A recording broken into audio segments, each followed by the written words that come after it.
What has God called you to do? 2018 is a new year, but the same calling. New chances, new times. It's a new calendar, but you have the same calling.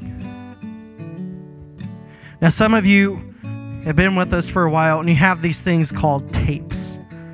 And on these tapes, there are prophets, there are people who have heard the voice of the Lord, and they said, this is where God has called you to be. Some of us need to go back to our tapes. Some of us need to go back to where God has called us and begin to remember where God has placed us, where God is calling us to go, because sometimes we haven't made it. Sometimes we're not there yet. And that's totally okay. Is that okay? That we haven't reached it?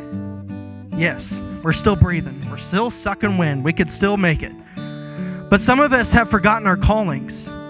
Some of us have forgotten our prophecy. Some of us have forgotten these things. Now, many of you may not have prophecies, and you're like, what are you even talking about? All right.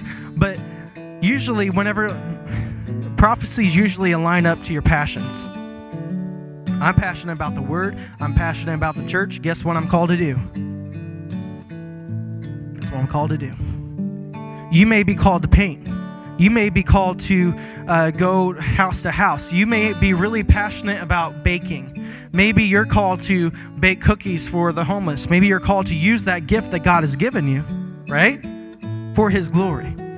That's usually what our callings are. If you got a real hospitality gift, that's probably your calling.